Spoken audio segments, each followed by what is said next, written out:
I do empathize with the fact that when we see the horrific images of those suffering in Gaza, our hearts, our emotions are immediately caught up and we say, stop, it's gotta stop. And it does have to stop, but it has to stop in a way that it doesn't just start again.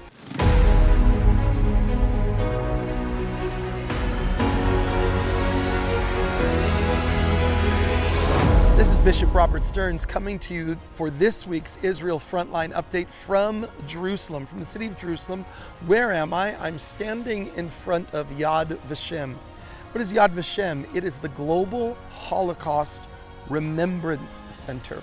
Yad Vashem is the sacred ground that bears witness, bears testimony to what happens when humanity allows situation after situation, act after act, decision after decision of hatred and racism to go unchecked. And I want to use this place as a backdrop to launch into what will seem very counterintuitive, the first story that I want to reference this week. What's the first story? The first story is that Hamas this week has continued to execute Palestinians. You say, Robert, you're standing in front of a memorial to executed Jews, to 6 million executed Jews. Why are you talking about slain Palestinians? Well, first of all, let's remember that the Holocaust, while it disproportionately impacted the Jewish people, it was not only the Jews, because evil begins somewhere but continues on. And so that's one of the lessons for this place that we have to wake up to as humanity, is that anti-Semitism starts with the Jewish people, but doesn't end with the Jewish people. And there were all kinds of communities that were swept up in the atrocities that Hitler was committing. Likewise, Hamas, with its evil, twisted, demonic ideology, is not only targeting the Jews. We have seen an increase of Hamas's attack against Palestinians.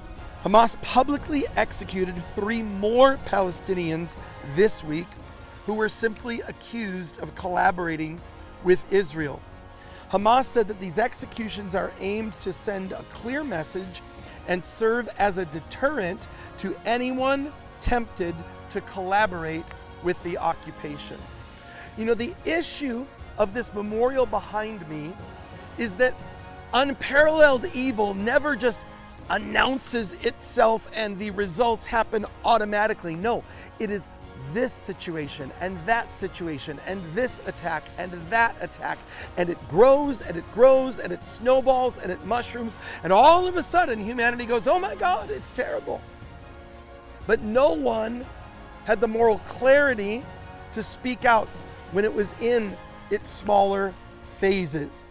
Hamas is committing atrocities against the Palestinian people. How do you expect the Palestinians to move forward towards a future state when on one hand they are executed simply for being suspected of collaborating with Israel, and on the other hand their children are indoctrinated from the youngest ages to be jihadists and martyrs for the cause of radical Islam? Friends, the situation here in the Middle East is far more complex than you could possibly understand. And I do empathize with the fact that when we see the horrific, terrible images of those suffering in Gaza, our hearts, our emotions are immediately caught up and we say, stop, it's gotta stop. And it does have to stop. But it has to stop in a way that it doesn't just start again another 2 or 3 years down the road when there's yet another attack from Hamas or Hezbollah or the Houthis or whoever these deranged, demonic people are who refuse to accept the existence of the Jewish state. I was here in Jerusalem, 400 yards from where I'm standing, when the Oslo Accords were announced. We were going to have peace in our time. It was all going to work out because they went to Norway, they went to Oslo, and they sat down, and we had the path to a 2-state solution. And do you know what happened? The Intifada happened. That's what happened. suicide bombers on buses, suicide bombers in pizzerias, suicide bombers in hotels. So what did Israel do as suicide bomber after suicide bomber after suicide bomber is making its way in? Israel built a wall to protect its citizens. And what happened? The suicide bombing stopped because they couldn't get in. But now, oh my God, the apartheid state built a wall. What do you want the state of Israel to do? Are you not going to be satisfied until they just sit down and die quietly? Because that's what happened the first time. They're not going to die quietly again. What do you want from a people who accept the dignity of the Palestinians, accept the desire for a Palestinian state, and instead get bombs, threats, rockets, and hatred? Not once, not twice, over again.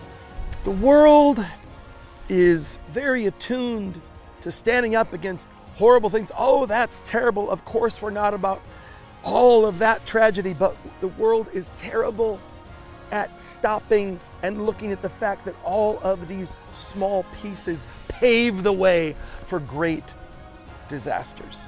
And so you should know that the most appropriate place for us to be mourning and speaking out against the death of 3 Palestinians this week is the Holocaust Museum.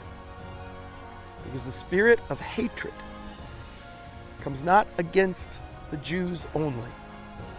It just comes against the Jews first.